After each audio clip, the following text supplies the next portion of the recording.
This is Randy Finney with Right Side of the Chart, and today is Wednesday, February 14th, 2018. Wanted to do a very quick market update since we're seeing a little bit of movement in the futures this morning, and I'll we'll go over that real quick. Why we had some hot numbers, a little bit hotter than expected, I should say, on the CPI.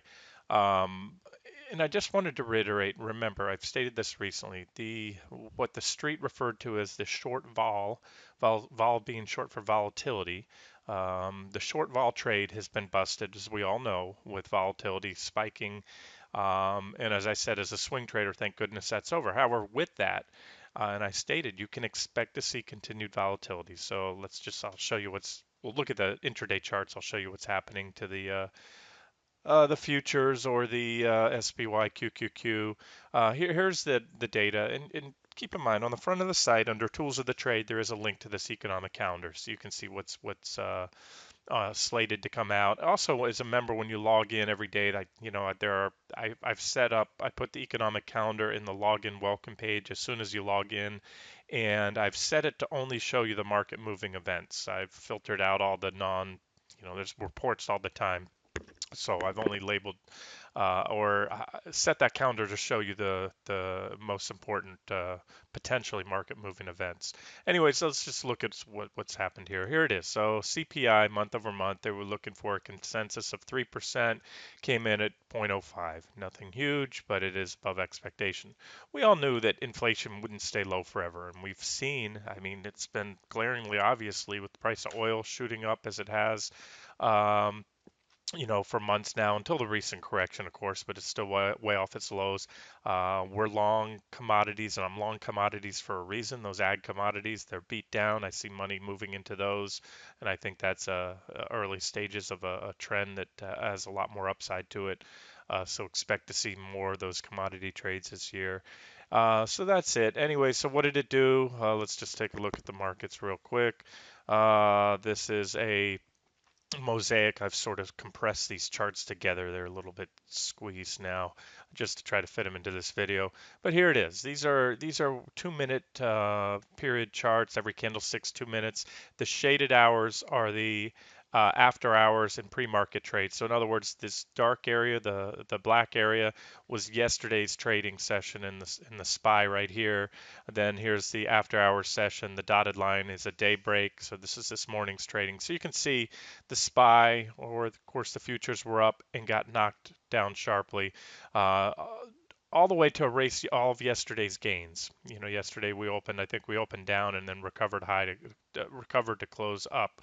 And of course, here it is, QQQ, same story, knocked down, knocked down. Now, again, this is now the new norm. Get used to it, at least for a while. We're not going to see volatility always, elevated to these levels where you see these intraday swings. But what I want to get at is, let's take a look at the charts and tell you what you can do. I'm not going to tell anyone what to do trading. I'll tell you what I would do, what I'm going to do. I mentioned, this is the same 60-minute chart I covered yesterday. I've been covering this for weeks now, and I showed you a couple scenarios. I said that we hit resistance. We hit this resistance zone yesterday. You can see two, not one, but two failed attempts. So this wasn't just arbitrarily placed lines. We hit it there, stopped cold, pulled back a little, hit it again. And I said that here's a support zone. We may pull back there. We may punch through it after that first failure. I expected at least one reaction on the initial tag. So far, we had two. So now where are we? I just showed you the SPY. SPY hit a low so far in pre-market trading of 262, about 262.60 or so. And that's only right here. So a little bit below that, but now we've recovered. Keep in mind, this is the regular session trades. You don't see the before and after hour trades on this chart. This is yesterday's close. These are daily closing candles. As I talk, the futures are snapping back, and I fully expect this level to hold here. So where I'm going with this, we're now at 264.10. This is a buying up. If you're in front of your computer, if you have the luxury of trading, that dip in the market, especially now that we've recovered that level, is a buying up. Again, if you didn't buy here, um, and you've wanted to get in and try to catch this swing trade up to this target or this or any of these targets here, this knee-jerk reaction today to the hotter than expected CPI numbers is a buying opportunity. Now, I can't promise you that will work out. I can't promise anything will ever work out, but I can tell you this is an objective time to buy. I can tell you that you need to get in the mindset of buying when others want to sell and sell when others want to buy. I'd be curious to know how many people when I, put out a post a few weeks back saying that all we have, the first sell signal on the broad markets confirmed when the 60-minute charts broke down. Nobody wanted to sell back here. Everybody wanted to buy. And if they were long, they didn't want to take profits on those longs, even when those sell signals were confirmed. And I'm speaking generically, of course. And very few people wanted to short. However, you can see that was the best shorting opportunity in years if you did short. Just as nobody wanted to buy here. I laid out a scenario that we may undercut those recent lows. We had divergence, expected those trend lines to hold. So far, they've held. Likewise, I'm pretty certain that the majority, at least of the general public, didn't want to step in and buy here. Yet that's proved to be a buying op. And even with today's, uh, you know, overreaction, in my opinion, to the CPI numbers, I doubt very few will buy. More people are probably worried about selling, wishing they would have taken profits here. So, in other words, trading, you don't have to be contrarian for the sake of being contrarian, but you do have to have a plan and you stick with that plan, and that's all you can do is go long at objective entries, lay out that plan, lay out your scenarios. So if you were looking to buy on a pullback to this support level that I mentioned yesterday, well, now's your opportunity. If you wait and see if how the market opens and trades, and you still might get a chance. Right now we're at, as I'm talking, now we're down to 263.90, so we're still above that level. We're right here. And there's also some mild support there. So that's all I wanted to say is, if you're watching this stuff in pre-market and you saw those, it was a vertical drop, and I'll tell you in percentage terms, I'd have to calculate that. We went from, let's see, in the SPY, 267.43. Let me put a clean board here. 267.43 all the way up here. If I can grab that, that's close enough. All the way down to well below 263. I'd have to go below the chart here. So it was about a 2% drop in under a minute. It was a vertical drop. I just showed you those drops. Those were 2-minute charts. So that's the new norm. That's volatility. And if you're a longer term trader or investor and you took this trade or anything like it, I also, put out there for you guys a scenario on Apple. There's another one everybody loves to buy and own Apple. It was at resistance. I put a pullback target right here. It was here, right here, about 158 or so, a little over 158.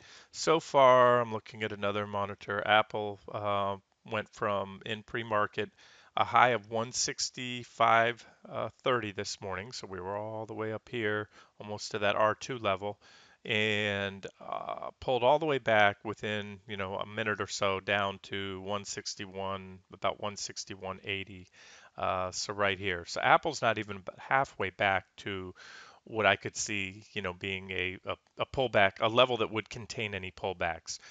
So you could certainly, if you were, planning to buy Apple the other day, if you liked it at 164, you got to love it down here at 161 or so. And we may get another jog down. Again, that was, my a scenario I laid out. Come up here, hit this resistance level, have a reaction. So now technically we've had that reaction. We've had it in pre-market, and I talk about that often. That sometimes, very often actually, key support levels, price targets, resistance levels, those are hit in the pre-market or after hour session with a stock going on to reverse. So, and again, you don't get married to any one trade, any one scenario. I still think there's more upside in the coming days to weeks here. Um, and just because we've had that sharp knee-jerk reaction, that doesn't change anything. What will change things for me if the technicals change, if we take out the previous lows. pegged this to be the bottom last Friday. Still think it is. We've already had the divergence, everything else. It would really muck up the charts or make the near-term outlook look a little bit less clear to me if those are taken out. But as long as we remain above there, again, um, things are still looking good, and you have to take advantage of these buying opportunities if that's your plan. I'm not telling you to buy just because I'm saying I think that sharp pullback this morning was a buy. I'm just saying if that is your plan, if you are planning to swing Apple up to this R3 or call it T3 target level where I think it may go, or you're planning to swing SPY or any of the other trades we have on now, XLE up to the targets, um, you have to jump on those opportunities when you see pullbacks, as long as they don't violate, the support levels or stop levels or other areas that you had outlined in advance. All right, we'll wrap it up there. About a 10-minute video. Hope that helps. And I'll post some updates throughout the day. We'll see what happens. Like I said, don't worry about this intraday noise, even pre-market noise like we have now. What matters is how we close the day, and as I've been saying, more importantly, how we close this week will be very telling as well. So, if you guys have any questions, want chart opinions, anything else, drop me a line in the trading room and I'll be glad to get back to you. This has been Randy Finney with the right side of the chart. Hope you enjoyed it.